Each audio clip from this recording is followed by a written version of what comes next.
Ever imagine amoebas appearing under a microscope slide, only to produce an ambient auditory amazement? Find out how these fish-like friends fare in my review of Electroplankton.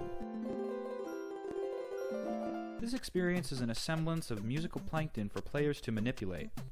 With two main single-player modes, performance or audience, both possessing the same 10 polyphonic plankton, there was problematic blights released with the full DS retail value. In 2009, 3 years after its original dual-screen debut, every music toy was released for $2 each on the DSware/Nintendo eShop.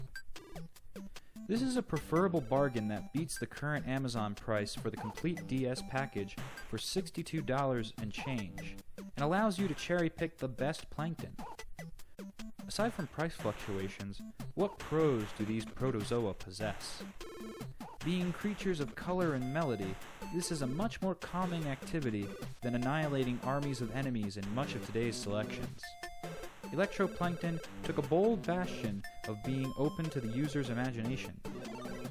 Rather than set a plot or dictate goals to head towards, it hands you all the toys in the microbial sandbox and says, "Have fun!" I've used the term toy a couple of times, and for good cause. Despite the 10 types, it feels disjointed, a tad jilted as a complete game. As a music maker, you may imagine morphing multi-plankton pantheons into one performance. Sorry, pal, leave those expectations at the door, because it won't do all that and less. No in-game features even allow the capture of any microbe's music. Maybe the coders thought it'd be cool to have random music sessions every time, but in the age of inexpensive 32GB SD cards, this issue should have been rectified in the re-release of the downloadable versions. As for the audible animals you interact with, they're awesome. Tracy, as its name suggests, takes your stylus swipes, transforming it into varying toned piano loops. Pitch is altered with the directional pad, while shorter notes are produced by making quicker swipes. Hannonbow has you hurl tadpole-like plankton towards a plant's stem, in an attempt to bloom the flower by bouncing amongst the leaves. This is the closest activity in the assemblance of microbes that has a slight mission objective. Alternatively, you can level the leaves to the proper angle to propagate a perfect tune. Luminaria lets players relax to a quartet, only requiring them to alter the sound with a tap of the stylus. Prune the path and the plankton will follow. A surprisingly satisfying mode when seeing the symphony supplied by this harmonious bunch. Sun Animalcule allows the sweet sounds of the sunrise and set to emerge from your dual screen. Dotting the lower half's landscape with ever-expanding moons and suns, the soundscape ceases with a burst of the burgeoning celestial bodies.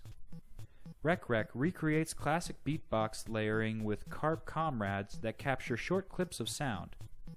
A hearty amount of background beats exist to get you started. Sadly, this is a really rockin' remixer on the go that can never be recorded by the cartridge itself.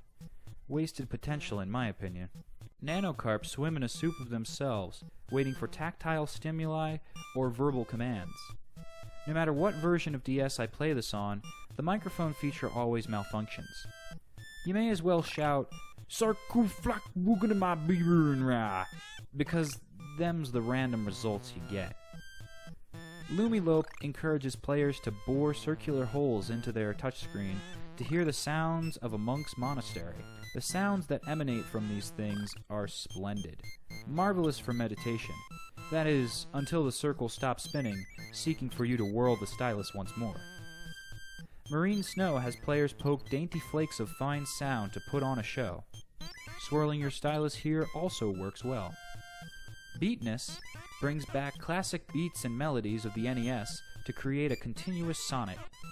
Bar none, the best mode amongst the bunch. I can get lost in the chiptune cheer for an hour or more, but most unfortunately, there's still no way to save your bombastic 8-bit ballad. Volvoice is a fun voice transmogrifier that takes minute sound clips to shift it into alien murmur. I found this feature to be most favorable amongst friends. Electroplankton is a mixed bag, with a big hole in the bottom where a recorder patch should have remedied the situation.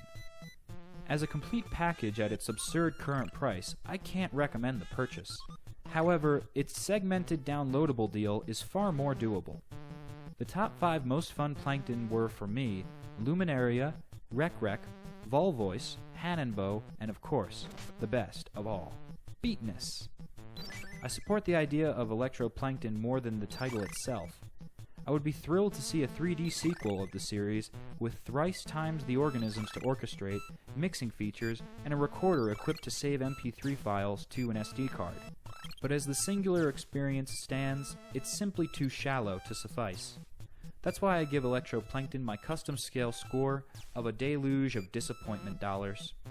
If at all curious about the microbes mentioned, check out my Let's Play illustrating each mode. And remember, the eShop is your friend, offering the best deal for $2 a pop. Everybody should try Beatness at least, so put Mickey D's on hold and become a Mario Bros. Maestro.